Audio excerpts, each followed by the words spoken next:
una de las personas del equipo de Jordi Rosado fue poseído por una entidad que habitaba ese espacio. ¿Cuánto tiempo dura un espíritu en abandonar el plano terrenal? Vicente, dime quién te quitó la vida. De su garganta emergía una voz un tanto gutural y decía 2 palabras: Porfirio López.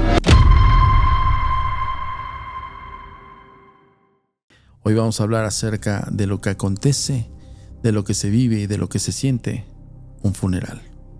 Y para esto, en Historias Embrujadas Podcast, tengo a un gran amigo que ya tengo un tiempo de conocerle. Y hoy tengo la grata sorpresa que también es un podcaster, mi queridísimo Chris Durden. ¿Cómo estás? Amigo, bienvenido. Emocionado de estar aquí contigo. Reencontrándonos después de tantos años que me tocó ir a una exploración ahí contigo. Tour insólito. El tour insólito. Oye, es que era un hospital abandonado. Cierto, amigo. Es más, no voy tan lejos. Ese día, a ese tour insólito, mi queridísimo Durden fue con el equipo de producción de Jordi Rosado. Sí. Te mandamos un saludo, Jordi. A ver si ahora sí te atreves, ¿Desde cuándo lo he invitado? A ver, a ver. Oye, los tours insólitos no son en la mañana, papi, son en la noche. Bueno, te voy a decir algo. Ese día fuiste al tour insólito en un especial. Teníamos un súper especial porque trajimos un mentalista de Bélgica. Es mexicano, pero trabaja en Bélgica. Es mi queridísimo Fernando Flores. Que Fernando Flores es estudiante de Uri Geller. Para que sepan, y quien no sepa, búsquenle quién es Uri Geller. La verdad es que está increíble. Y ese día fuiste a hacer el tour insólito Medium. Sí, y estuvo muy fuerte porque al final de la experiencia, auténticamente, una de las personas de nuestro equipo, del equipo de Jordi Rosado, entró en trance y fue poseído por una entidad que habitaba ese espacio. Sí, es la idea de hacer la metodología Medium es que en el contexto es eso. Una persona que presta su cuerpo para interlocutar con una entidad espiritual. Claro. Y estuvo impresionante. Ahí estuvo Armandito, fue nuestro, no conejillo de indias, nuestro voluntario, Sí, voluntario. No, y curiosamente, antes de empezar, se cortó, saliendo de su carro, se cortó el dedo, una herida muy pequeña que no paró de sangrar. Yo decía, ¿cómo es posible si es un puntito? O sea, ni siquiera fue una rajada, es un puntito y sangraba y sangraba. Oye, y eso fue mucho antes, porque yo ya llegó herido mi queridísimo Armandito. Pero fue herido entre bajando comillas, del carro ahí enfrente. Sí, era un puntito, me acuerdo. Y no paró. No era en el dedo, amigo, era por acá, por el brazo, pero ¿sí te acuerdas? Que incluso le pusimos hay un vendaval. Sí. No podemos decir con qué, pero le pusimos. Tienes razón, pero era un puntito, no era nada grave. Es que estaba como muy y yo hemorragia. Creo que ese factor jugó un papel importante esa noche. Ahora que estamos haciendo el recuento, amigo, sí es como muy extraño que le haya tocado a él, que haya llegado así. O sea, empiezas a hilar cosas, ¿no? Ya saben que no somos tan especulativos, pero empezando a hilar cosas y luego fue el voluntario y fue el que hizo el medium y se comunicó una enfermera. ¿Te acuerdas cuando se puso a llorar? Bueno, es más, voy a poner las imágenes aquí a ver si no nos banean. Siente con la cabeza, ¿sí o no? ¿Eres enfermera? ¿Sí o no? Sí. ¿Moriste aquí? Sí. Cualquier entidad ahora puede salir. Gracias por canalizar. Abre los ojos poco a poco y empieza a acostumbrarte aquí a este lugar. Es posible que ya no te acuerdes de lo que pasó hace los últimos 20 minutos. Es normal. No te preocupes. Ven aquí. ¿Quién tiene su chamarra? Póntela, Armando. O sea, trata de tomar el más control que puedas de tu cuerpo. Oye, mi queridísimo Chris, afortunadamente reencontrándonos. Y ahora, pues bueno, te veo ya que estás en el podcaster. ¿Ya tienes rato ahí o qué? Apenas creo que llevo más o menos 2 años. Voy a cumplir 2 años. Ya es un rato. Pero sabes que no me había clavado tan de lleno. Hasta ahorita he estado haciendo yo lo he sentido un poco un laboratorio en el que puedo experimentar y hacer cosas. Y vamos creciendo bastante bien. Ya en Facebook es donde nos está yendo un poquito mejor, más audiencia. Y despegando. Felicidades, amigo. Qué bueno. Qué bueno encontrarnos ahora en un podcast, ahora en Historias Embrujadas. Sí. A ver. Con buenos relatos. Y con unos relatazos. A ver, yo aquí te quiero dar un contexto. Sí. Empecé diciendo que mucha gente, pues lamentablemente hemos tenido la oportunidad de estar en uno de estos lugares, que es una funeraria, y dando ahora sí que los rituales funerarios, ¿no? Claro. A algún familiar o alguna amistad que hemos despedido. Pero se ha dado como muy, no sé si es como mofa, no sé, no quiero verlo de esa manera, o igual y yo estoy muy arcaico y creo yo que para mí es una falta de respeto tomarte selfies o tomar una fotografía del féretro. Se me hace como, no solamente una falta de respeto, sino como un poco morboso, ¿no? Claro. Sí, al final también nuestro entorno, nuestra cultura va cambiando y eso va afectando también nuestros rituales y nuestras tradiciones, ¿no? O sea, el punto es de que yo creo que el recuerdo de donde estoy en el funeral de tu jefe, ¿no? Chin. Y fotos está en el féretro abierto, dices, bueno, ok, cada quien y cada quien es libre, pero sí, digo, a mí no me tocó eso a mí, me acuerdo que muy solemne, muy calladitos, muy así. Sí. No hagas ni siquiera un atisbo de mofa, ¿no? Yo también me gustaría pensar que de alguna manera es una etapa en la humanidad, en esta parte de los rituales funerarios, porque había incluso un momento en el que cuando empezaron a salir las fotografías, el daguerrotipo, vestían a los difuntos y los hacían posar como si estuvieran vivos. Sí, era muy y era una cosa que escalofriante y que solo duró un pequeño periodo de tiempo. Yo creo que tal vez en una de esas, esto que estamos viviendo, retomando eso, puede ser como este pequeño periodo de tiempo de personas que están locos por las selfies y que lo llegan a hacer. Hoy al rato vamos a estar viendo después del podcast aquí con mi abuelita. No digas. No, les voy a decir una cosa. Hay unas fotografías muy increíbles de esa época. Estamos hablando de la época victoriana, principalmente donde antes de meter al féretro, o incluso ya lo tenían en el féretro del cuerpo, lo sacaban, lo vestían bien padre y todo el rollo, pero siempre los tomaban solos, como una sesión fotográfica muy maquiavélica, muy, muy escalofriante. Sí. Y evidentemente se notaban algunos dormidos y otros sí se notaba que ya estaban... Ya llevaban su tiempo. Ya estaban engarrotados. Sí. Oye, queridísimo amigo, a ver, arráncate con la primera. Pues mira, las historias que hoy te voy a traer a la mesa son relatos que a mí me han compartido, ya sea a través de mis redes sociales, donde afortunadamente pues, me está yendo muy bien. Entonces, cada vez llegan más relatos y más historias a través de los correos electrónicos e incluso una que otra vez platicadas de personas que me dicen, oye, a mí me pasó esto, te lo quiero contar por si un día tú lo quieres compartir. Entonces, de todas las personas, yo tengo el permiso de compartir estos relatos contigo. Yo no tengo por qué dudar de la veracidad de los relatos, simplemente los comparto como el comunicólogo que soy. Y parto de esto para contarte sobre María. María me escribió y me dijo, yo quiero compartir contigo lo difícil, lo fuerte que es tener a un familiar enfermo de envidia. Y desafortunadamente a mí me tocó que ese familiar sea mi madre. Mi madre, desde muy pequeña, ella tenía una hermana y desde muy pequeñas todo el tiempo se la pasaban peleando. Todo el tiempo estaban con discusiones de que los juguetes, que la muñeca, que por qué ella tiene mi muñeca. Y luego iban creciendo y que la ropa. ¿Por qué la ropa? ¿Por qué ella mi vestido? ¿Por qué ella lo agarró, mamá? Que no sé qué. Luego vienen los novios y luego siguieron encontrando a lo largo de toda su vida pues pretextos para estar peleando, para estar discutiendo. Pero llegó un punto clave en la vida de la mamá de María, que fue cuando dejaron de estudiar y empezaron su vida laboral. Habían terminado la preparatoria, no habían podido entrar a ninguna universidad y entonces ya venía la parte laboral.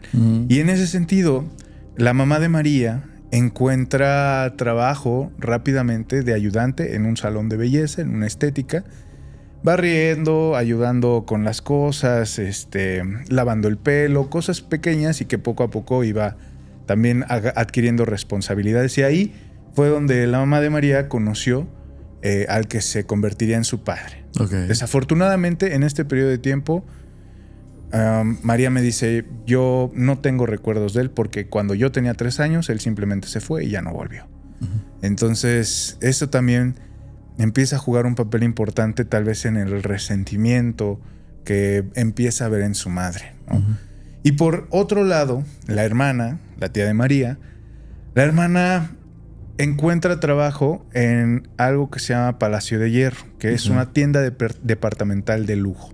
Entonces tiene acceso a otro estilo de vida de alguna manera Y ella era muy bonita, muy agradable a la vista, y ahí conoce a un joven. Y es una cuestión, un flechazo. Inmediatamente se enamoran, empiezan a pasar tiempo juntos. Él empieza a ir a la tienda como para estar más con ella y comprando cosas que a veces ni necesitaba. Y ella le daba asesoría y poquito a poquito empezaron a salir y empezaron a tener una relación. Y ahí se dio cuenta ella de que él era hijo de un doctor en aquel momento muy importante. Y él quería seguir los mismos pasos de su padre y también estaba estudiando para ser un doctor, ¿no? Entonces, al estar saliendo, se vuelven pareja y de pronto, en este chispazo, ella encuentra también un impulso, una persona que la invita también a seguir con su vida, a salir adelante y a estudiar. Y tú puedes trabajar y puedes estudiar y puedes hacer otra carrera. Y entonces, la tía empieza a estudiar la parte de psicología y empieza a hacer una carrera en ese sentido. Y entonces, por supuesto, fue una etapa difícil, ¿no? En la que trabaja, estudia y además tienes al novio y en la casa reporta gastos. Entonces es una etapa, por supuesto, difícil, pero al final de toda esta etapa, ella sale con una gran carrera, se quedan juntos, se casan, él se vuelve un doctor muy importante.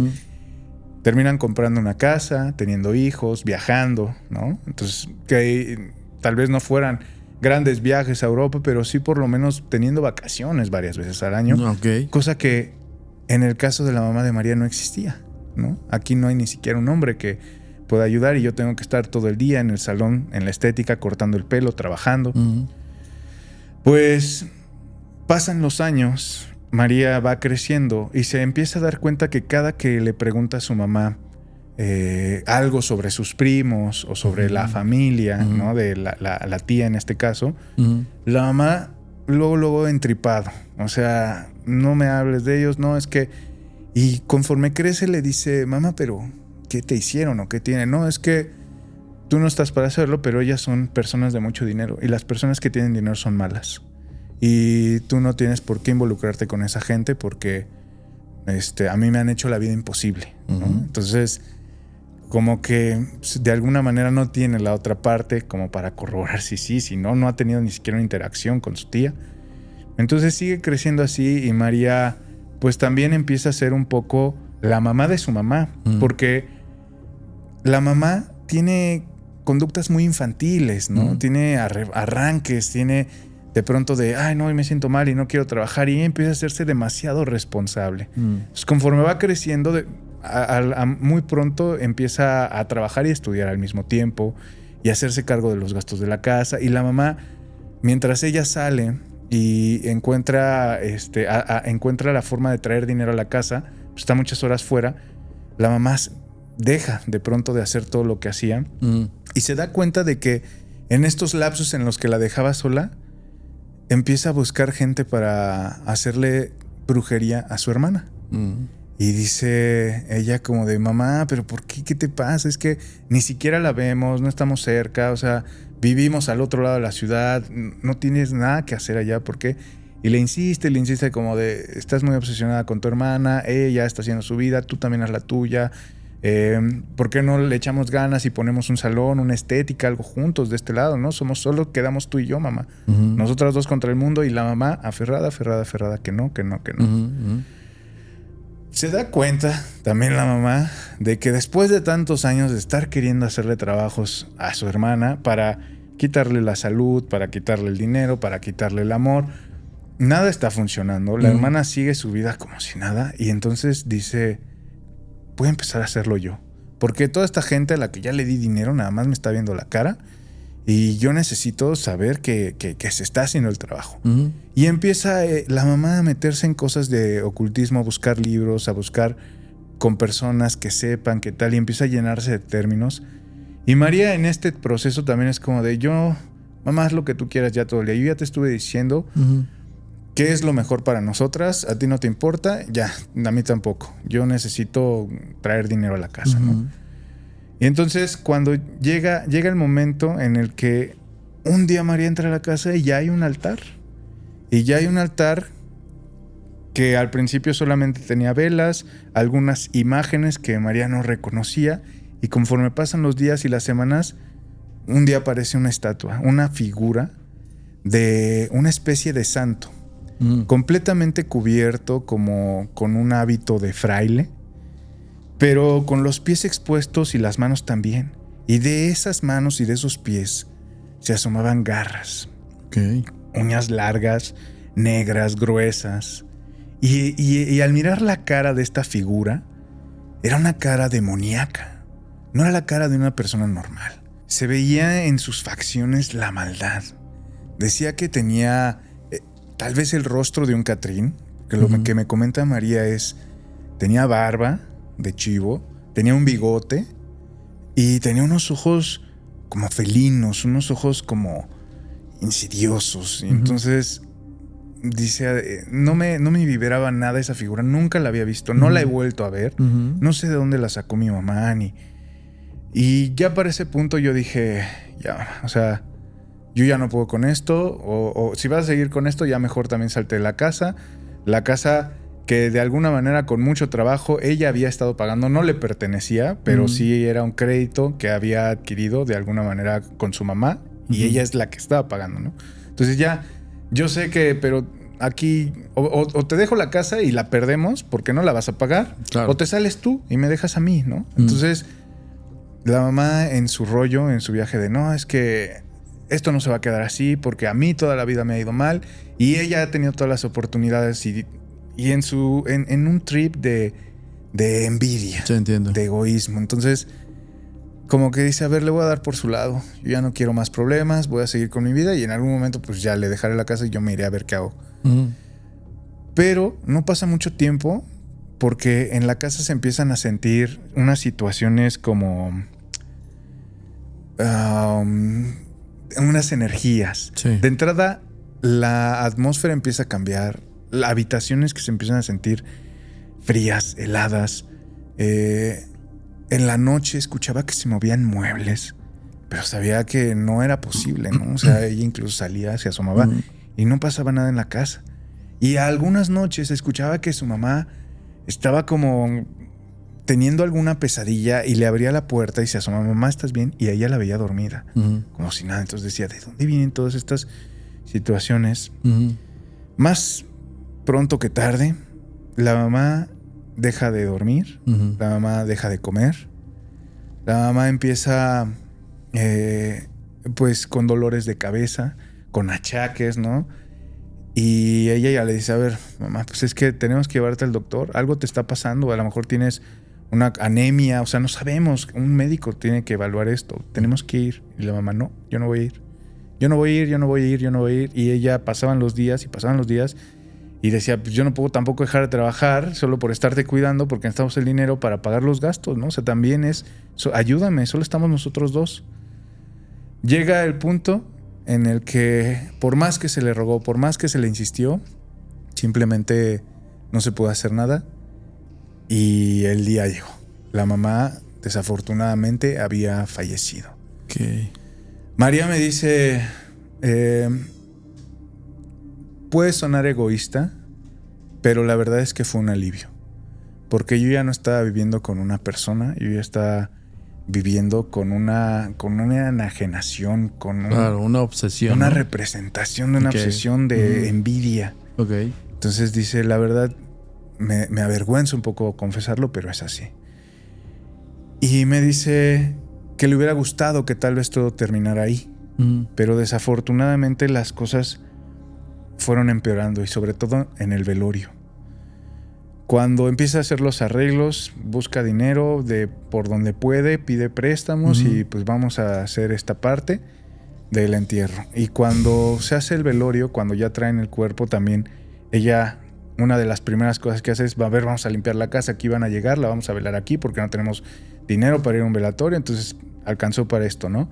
Y la van a velar en la casa y entonces empieza a sacar los santos, empieza a sacar esa figura y el altar y se mete al cuarto de la mamá y descubre que ella tenía frascos y frascos y frascos con, dice, sustancias, cosas horribles, grotescas que había dentro de los frascos, fotos que si alcanzaba a ver bien en algunos era la cara de mi tía, ¿no? Entonces Dice, mi mamá hasta el último de sus días estuvo obsesionada con eso. Y buscando entre los muebles se dio cuenta de que había muchos insectos, que había grillos, que había cucarachas, animalitos muertos en la habitación, regados por ahí, pero era algo muy extraño porque decía, ¿por qué solo aquí? ¿Por qué no están en mi habitación? ¿Por qué no los encuentro en la sala, en la cocina, no? Tal vez tendría más sentido que estuvieran allá. ¿Y por qué aquí en esta habitación? Moscas, mosquitos, o sea, muchos insectos muertos. Y lo que hace es, a ver, ya sacamos todo, voy a sacar todo lo que pueda que no me sirva, esto a la basura, tal. Empiezan a velar el cuerpo, y cuando está velando el cuerpo de su mamá, dice, no llega nadie. O sea, ahí se da cuenta lo sola que estaba su mamá. No había una persona pues que dijera, yo la conocí, me ayudó, fuimos. Se acercaron algunas vecinas que habían pues ubicado, que de toda la vida vivían ahí, y una de ellas se ofreció para hacer los rosarios. Entonces dijo, no, pues, y ella es, pues sí, pero ya mañana, yo lo que quiero es que esto se acabe rápido, entonces ya mañana vamos a ir al entierro, ¿no? Al panteón para sepultarla. No, pues nos quedamos contigo toda la noche, hija. Entonces, un par de vecinas que se quedaron ahí con ella, y ella dice que se acomodó en algún punto de la noche ahí en un sillón, y empezó a dormitar un poquito, y empezó entre sueños a ver esta figura otra vez. Y ahí le cayó bien de extraño. Quería ella moverse, quería despertar, quería hacer algo. Y ella veía cómo esta figura venía desde la cocina, entraba por la azotehuela, atravesando el muro, e iba pasando desde la cocina hasta llegar a la sala y se paraba frente al ataúd. Y en ese momento ella quería hacer algo, pero lo curioso es que empieza a escuchar gritos. Y cuando se da cuenta de que está en un sueño, abre los ojos y lo que ve es un enjambre de moscas rodeando el ataúd, girando de una manera que no alcanzaba a entender. Y los gritos que escuchaba eran justo estas vecinas que se habían quedado para los rosarios, saliendo corriendo de este departamento en pánico. Y entonces ahí por fin logra moverse. Empieza a agitar lo que encuentra a la mano, un suéter. Y estas moscas, así como llegan, así se van. Y vuelven a salir por la ventana que justamente daba hacia la azotehuela. Ella se queda como muy impactada, se da cuenta que por supuesto ya quedan por ahí animales. Y cae en cuenta de que escuchó a su mamá quejarse por última vez en el momento en el que salen estas moscas. Me dice, María, me gustaría que también la historia ahí terminara, que ese fuera el último evento. Pero desafortunadamente, después de eso, al día siguiente, yo le di prisa a todo esto, sepultamos a mi mamá, regresé a la casa, tiré todo lo que yo decía, esto se cargó de esta energía y sacaba muebles y sacaba cosas, y el sillón y la sala y la cama de su mamá y los frescos, todo tiró. Dice, yo todo regalé, todo tiré. Pensé que con eso se iba a acabar, pero las siguientes semanas, periódicamente, seguí soñando con este ser. Dice, hasta el día de hoy, a veces despierto teniendo pesadillas, sintiendo que en el umbral de la puerta está esta presencia mirándome. No hace nada, solo se queda ahí, mirándome, pero con una intención realmente siniestra. Dice, estoy en el proceso de ver si puedo traspasar la casa porque todavía tengo que pagarla, seguirla pagando, todavía quedan muchos pagos, y ver si de alguna manera puedo venderla, con lo que yo pueda sacar, pues irme a vivir a otro lado. Pero yo creo que ya no tengo esperanza. Ya intenté bendecir varias veces la casa, ya intenté que vengan y la limpien con diferentes rituales, y simplemente esta energía no se va. Y yo ya tampoco quiero estar ahí. Y eso es lo que me comparte María, y eso es también algo que me intriga bastante, de cómo esta manifestación todavía, hasta el día del funeral de su madre, vino a ser acto de presencia a través de estos insectos. Wow. Bueno, en el contexto de los insectos y la representación de los mismos, incluso las moscas, pues sí remite, usualmente es cuando dicen algunos eclesiásticos, huele a azufre, ¿no? Entonces giran en torno al adversario, el diablo, lo que sea, pero también está el señor de las moscas, ¿no? De Belcebú. Habría que analizar exactamente qué onda con esta persona, por qué vinculó estrechamente o por qué estuvo ligada con esto. Mira, yo te voy a platicar algo que no precisa una investigación, sin embargo también es una relatoría.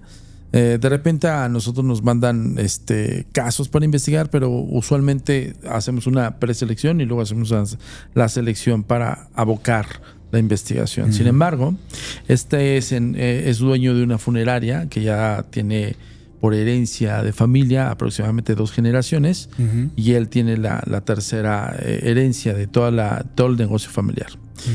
Todo marchaba bien hasta que me dice, oye, necesito preguntarte algo. ¿Cuánto tiempo dura, así me pregunto, cuánto tiempo dura un espíritu en abandonar el plano terrenal?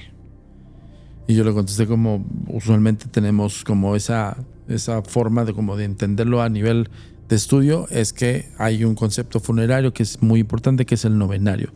Usualmente en el contexto religioso de las familias mexicanas se estila, no sé si en otros países, que se le ore o se le rece 9 días después de fallecer una persona y después de hacer su sepelio, es decir, sepultarla. Y durante este proceso hay una investigación más guiada al espiritismo, que 9 días aproximadamente son más.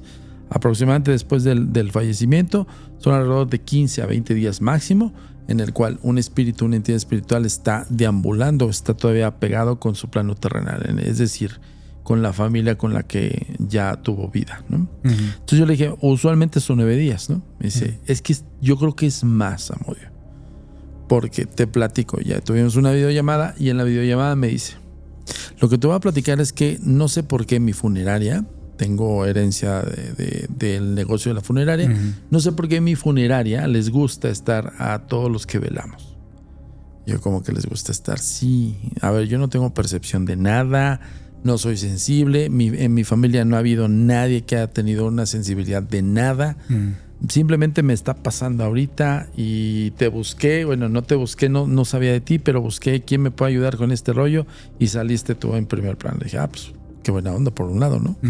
Digo, ¿y qué quieres saber? Es que yo no tengo ni sensibilidad, no he tenido antecedentes, en mi familia no hay nadie que haya visto fantasmas ni nada, pero resulta ser que a partir de un funeral de una persona adulta, vinieron varias personas adultas, no vinieron ninguna familia, es decir, no vimos, o al menos eso es lo que me dijeron, no había hermanos, primos, hijos, nietos, no, todos eran sus amigos.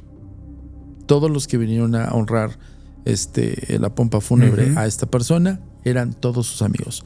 No había nadie de liga familiar. No sé si tenga que ver esto. Le digo, bueno, pues si es extraño, tal vez posiblemente que vayan a hacer este respeto y le rindan el respeto solamente a sus amigos. Puede ser una voluntad final del finado, valga la redundancia, claro, de que pues, ninguna familia, ¿no? Nadie, solamente mis amigos. Total. Dice, bueno, se nos causó extrañeza, pero algo bien curioso, Zamudio. Todos eran casi de la edad. Estamos hablando de que el finado tenía aproximadamente 95, 97 años.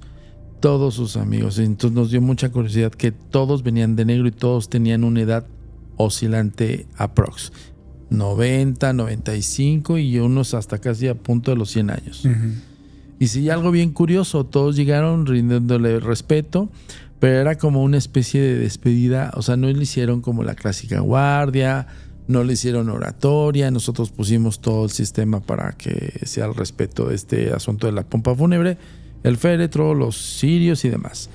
Y ellos no hacían guardias, como que iban y le decían, amigo, muy pronto nos vamos a ver ahí, bla, bla, bla. Fíjate, está bien curiosa esta historia. Entonces, se nos hizo raro. Simplemente las personas iban, le rendían unas palabras y le decían, nos vemos pronto. Y se iba. Y así, como 30 o 40 personas se murió. Lo extraño y lo raro es que esa semana, pues bueno, pasa eso y a la semana regresa el amigo como finado. Es decir, el mismo que estuvo presente en ese funeral, sí, regresó ahora como cliente. O sea, literalmente. Sí. Y de igual manera, amigos. Y así, 30 funerales. Yo, ¿cómo que seguidos a la semana? Y todos rindiéndole respeto. Ponle tú que haya exagerado. Yo le 30 sí es mucho. Digo, pues qué buena lana te cayó, ¿no? Sí, más de medio año. No sé, pero ponle tú que un número extraño, pero dice, te lo juro, 30. ¿Por qué los 30 te lo estoy diciendo con seguridad y certeza? Porque después de estas semanas los tenía todos reunidos en el funeral. ¿A qué te refieres con todos reunidos en el funeral? A ver, no sé si me doy a entender. Fueron, se finaron. Es decir, fue el primero que llegó con otros 30 amigos o 29 amigos y así sucesivamente. Cada semana, Samudio, eran exactos. De hecho, después del quinto nosotros dijimos, no, apostamos. Dice que entre él y sus primos y demás apostaron. ¿Cuánto a que viene la señora tal? ¿Cuánto a que no? Y chin, y venía. Entonces ya tenían como hasta sus pronósticos de quién iba a funarse, ¿no? Uh-huh. Entonces termina con todo el conteo de todos los señores, que está bien extraño que ninguno de ellos llegara a ningún familiar. Todos eran entrañables amigos. Y dice, ¿te dabas cuenta porque era tan increíble el asunto que todos contrataban el mismo féretro, con el mismo servicio, con todo lo que ellos tenían desde el primer sepelio, desde el primer funeral, uh-huh. Todos, el mismo. Pero ninguno tenía que la nieta, que el nieto, que no sé qué. Era muy extraño. Uh-huh. De nadie llegó ningún familiar más que los amigos hasta que quedó el último. Y en ese último, que le fue a decir a su oficina, uh-huh. Como ya no va a venir nadie a buscarme, por favor, le voy a pedir que coloque una veladora por cada uno de mis amigos que va a venir a despedirme. Y yo me quedé así como, oye, está bien extraña tu historia, pero luego, ok, no es nada paranormal, güey, pues puede ser algo muy peculiar, muy extraño, una tradición que impacto, posiblemente está en ellos.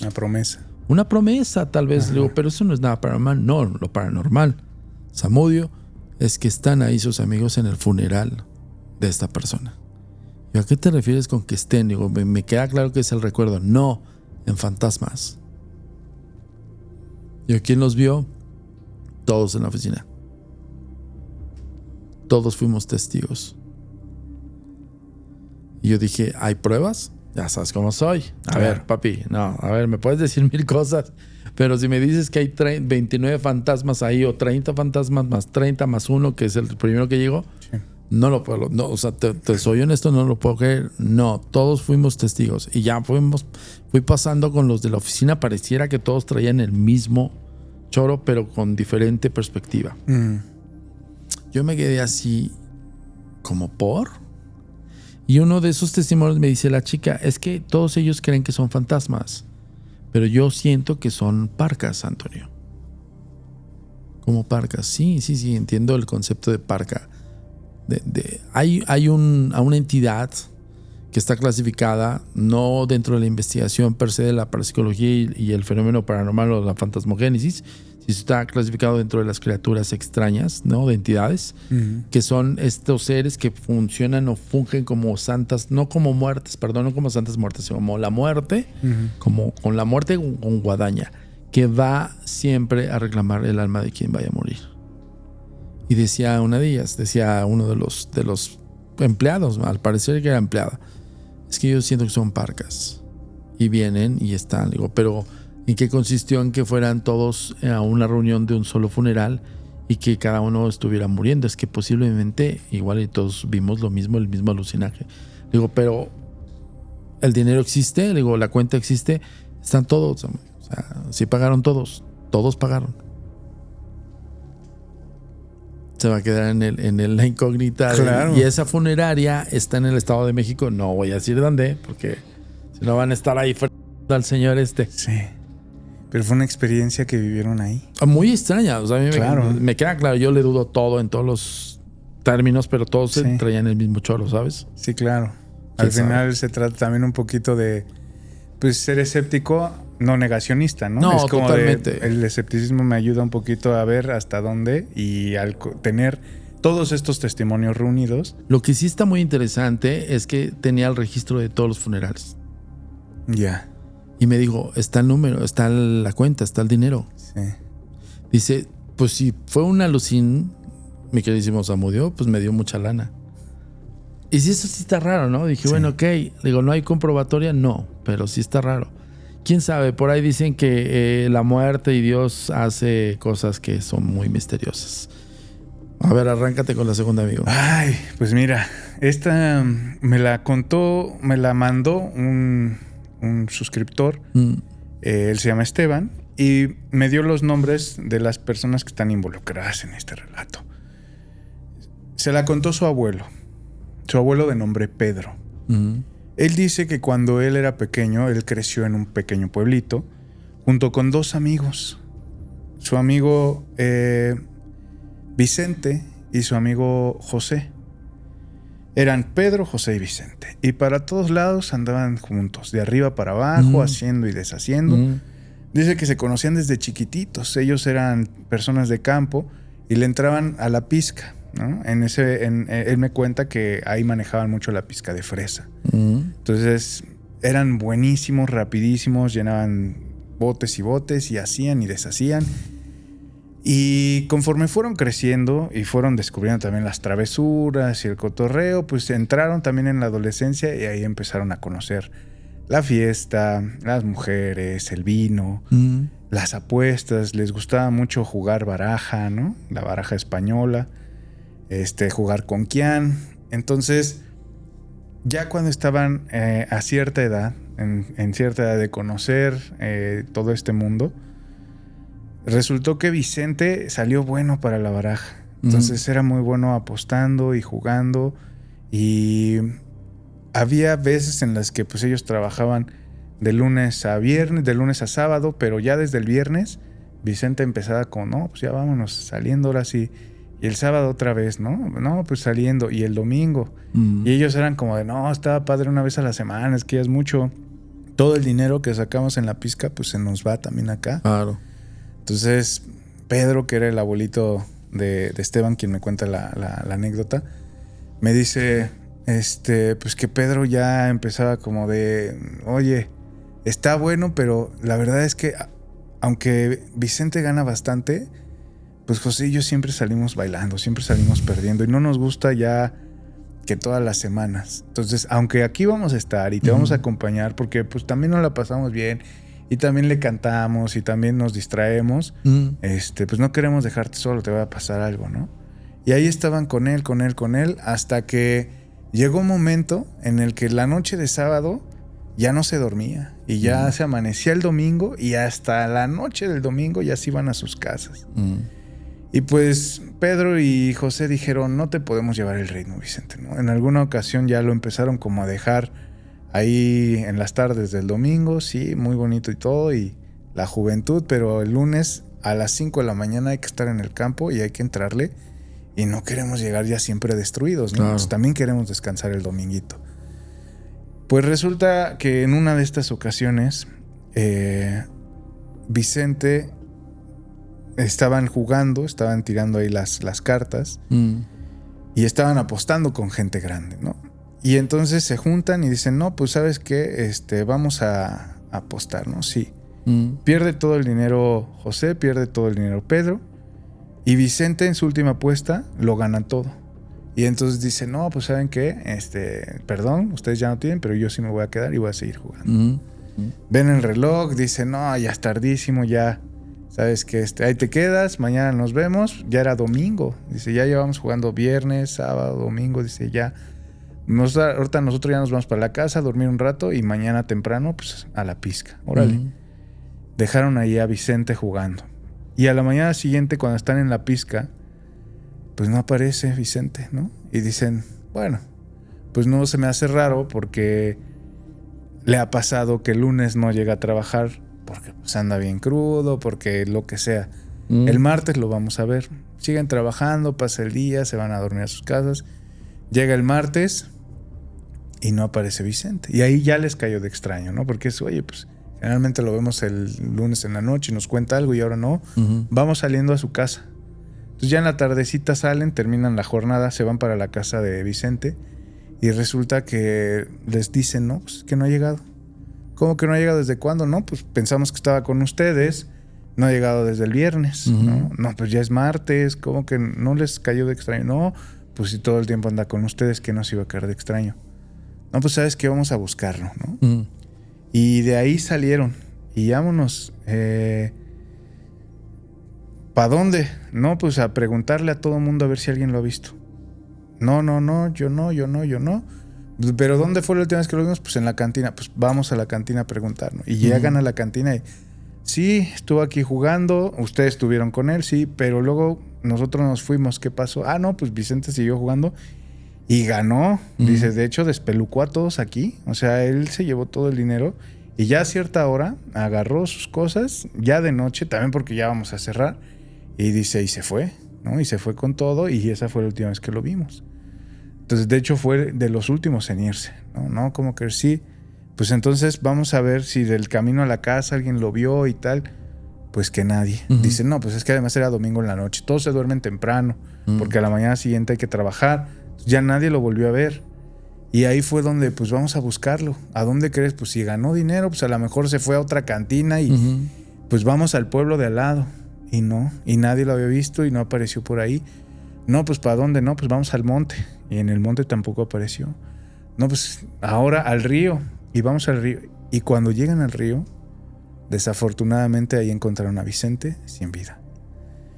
Y al que más le afectó en ese momento fue a José. José en ese momento cayó de rodillas. Pedro, como sea, fue, lo sacó un poco en estado de shock y a revisarlo y qué tenía. Y era evidente que no había sido un accidente. Alguien había atentado contra Vicente y buscando si tenía el dinero que decían que había ganado en la cantina, si tenía nada, o sea, lo habían robado en realidad. Pues se llevan, dan la noticia a la familia, se llevan a Vicente y ahí empiezan pues los actos, ¿no? El funeral. Y en esta noche en la que ya están preparando todo y van y consiguen una caja y todo es pues un mar de llanto, tienen ahí a Vicente de cuerpo presente en la casa. Y se da cuenta Pedro también un poco de, oye, ¿y por qué no he visto a José? O sea, desde temprano estoy buscándolo y pues entiende un poco que tal vez no pueda ver a Vicente en esa condición, ¿no? Y ha sido un golpe muy duro porque también eran muy unidos. Y lo justifica hasta cierto punto de decir, pues entiendo que no esté aquí y que tal vez no lo vayamos a ver en varios días hasta después. Pero a las 3 de la mañana de esa misma noche, ya cuando muchos de los vecinos se habían ido a sus casas y solamente estaban los familiares, aparece José en la entrada. Pero junto a él venía una señora, una mujer mayor. Ella venía vestida completamente de negro, incluso con un velo cubriéndole la cara. Pero conforme se acercaba a las velas se alcanzaba a ver un poco de su rostro y se veía que era una mujer mayor, incluso en sus manos. Eran manos de una persona grande con unas uñas largas, un poco ennegrecidas, ¿no? Pero tal vez también por la edad, por el trabajo del campo. Y mirando a esta mujer, se dan cuenta de que también tiene un olor muy particular, un olor como a tierra mojada, como a hierbas. Algo, pues algo que no es común, ¿no? José se acerca a la familia y les dice, les voy a pedir un favor. Les voy a pedir que me den la oportunidad de despedirme de Vicente, pero a solas.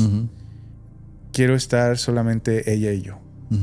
Y ahí también interviene Pedro y dice, no, o sea, espérate. ¿Cómo puedes hacerle esto a la familia de Vicente? Pues le están despidiendo. No, pues es que necesito hacerlo.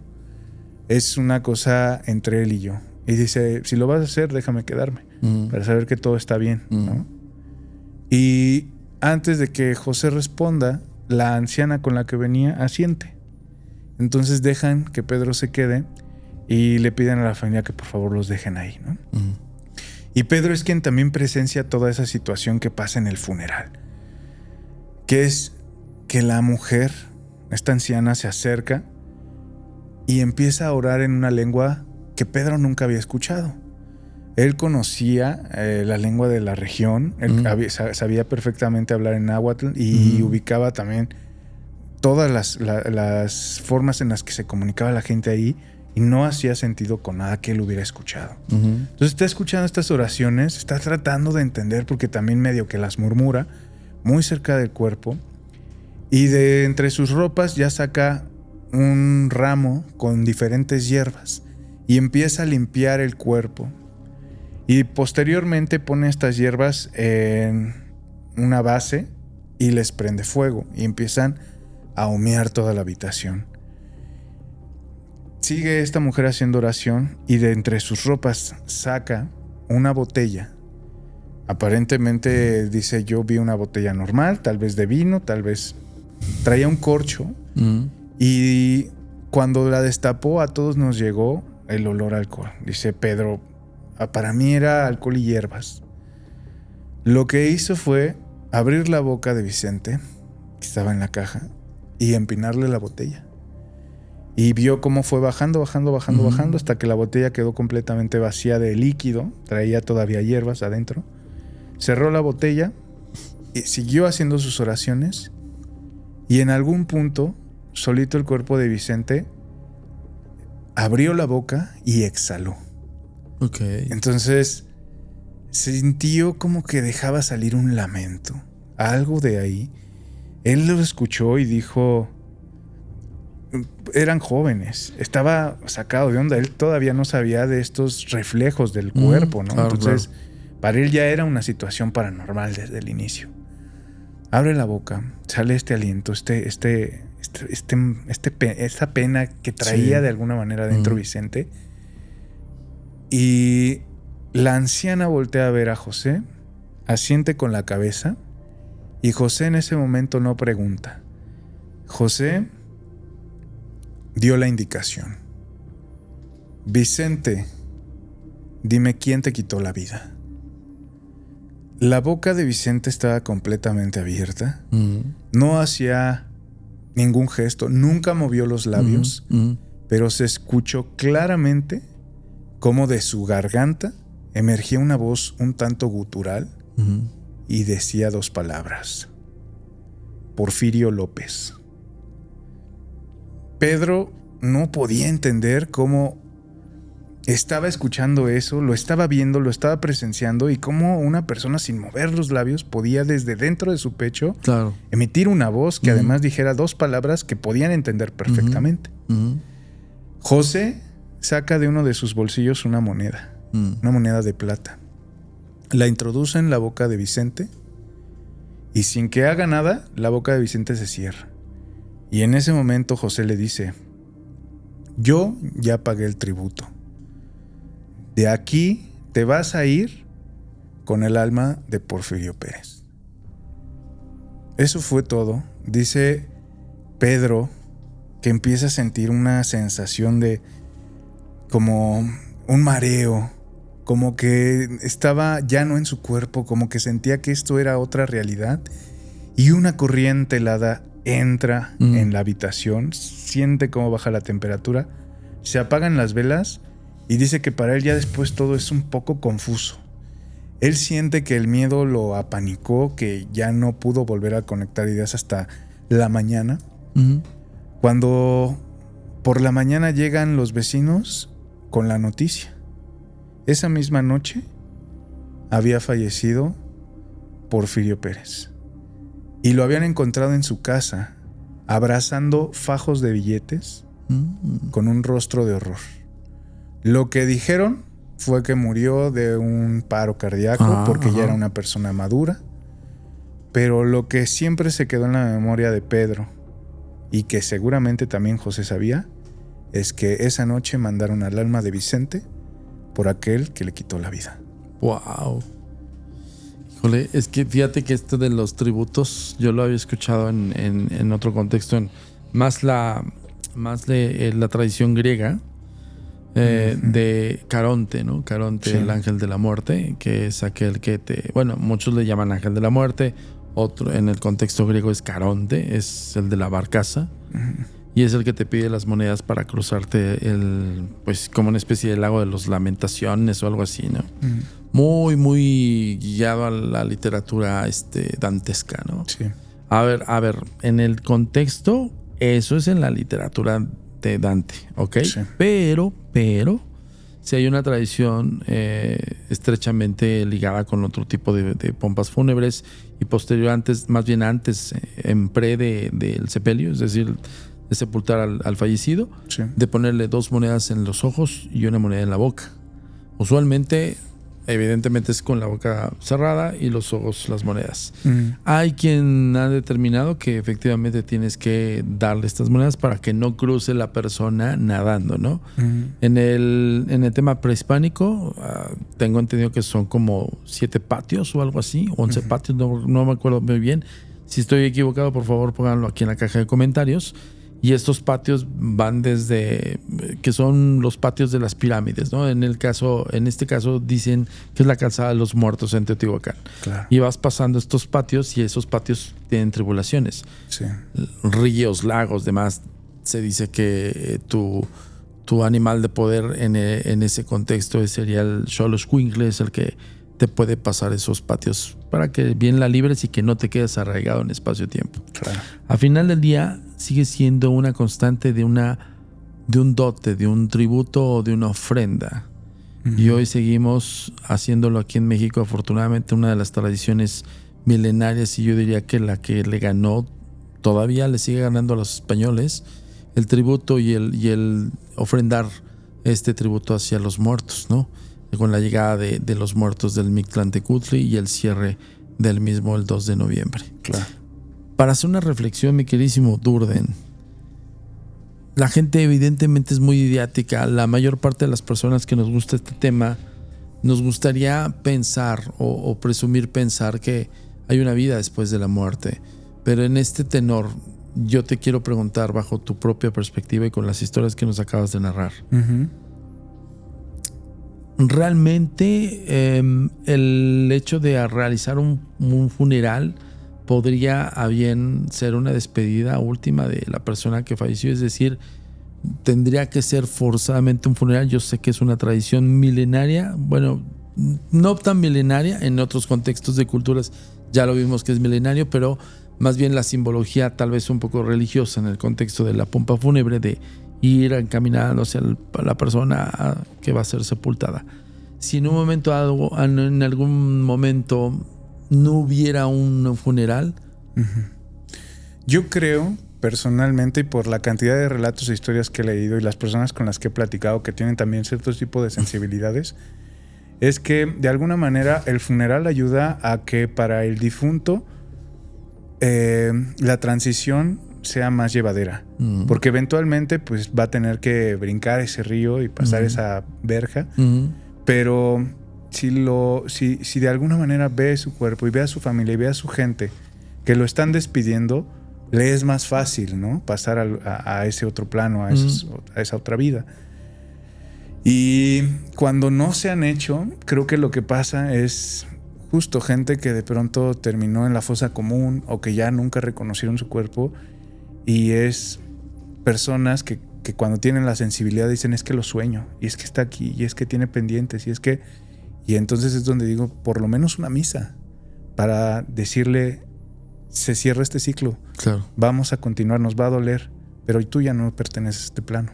Fíjate que tiene mucha lógica lo que comentas, porque muchas de las entidades que nosotros investigamos no tienen ni idea que están muertas.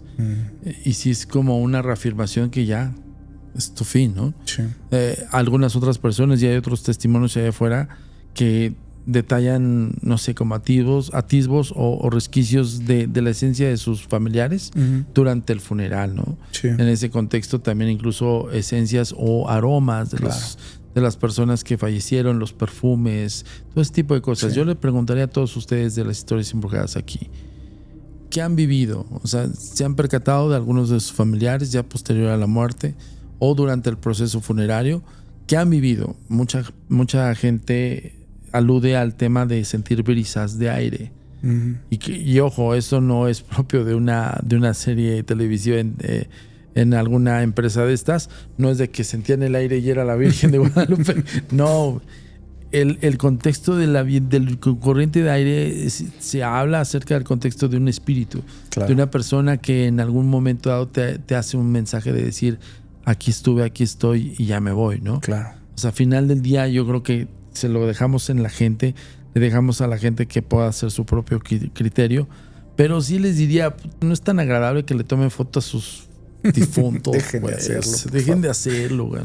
Porque crea morbo y lo peor del caso es que lo suben a las redes sociales. Claro. Al final estás moviendo también otro tipo de energías en una situación tan íntima, ¿no? O donde vean, por ejemplo, estas reacciones del cuerpo, ¿no? A ver, claro. aunque están embalsamados y todo este asunto, ya no tienen estos fluidos y demás, hay choques eléctricos que todavía puede generar el cuerpo aún estando sin vida, ¿eh? Claro. Ojo. Sí. También he sabido de gente que ha roto el cristal, nada más se los digo, ¿eh? Sí. Y eso no quiere decir que sean zombies ni nada. Mi queridísimo Durden, se nos acabó el tiempo. Mil gracias, hermano. No, gracias a ti.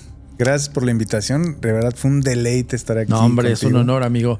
El reencuentro de grandes amigos en aquellos entonces. A ver si vuelves a ir a un tour insólito, amigo. Te vamos a invitar. Yo feliz, encantado de la vida. Listo. Tus redes sociales, por favor. En todos lados me pueden encontrar como Chris Durden, KRISDURDEN, Chris Durden. En todas partes estamos haciendo contenido. Les recomiendo sobre todo, pues vayan a YouTube. Ahí está su canal de Chris Durden y posiblemente no va a ser la última vez, amigo, te vamos a estar molestando. Feliz de la vida, nada de molestia. Esta es tu casa, amigo. Muchísimas gracias. Y toda la gente que nos vio y que gozó estas historias, insisto, hagan preguntas en lo vertido. Si quieren narrar alguna experiencia en los comentarios, nosotros también vamos a poder contestarles. Nuestros invitados siempre se toman el tiempo de leerlos y contestarles también a los saludos. Pero siempre de antemano les voy a invitar a que hagamos un foro de discusión para que este podcast y otros más de Historias Embrujadas creen conciencia y, ¿por qué no?, abran y amplíen tu criterio. Mi nombre es Antonio Zamudio de Historias Embrujadas Podcast. Suscríbanse, ya saben qué hacer, campanita, todas las notificaciones, comenten, compartan, denle like y sigan aquí. Nos vemos.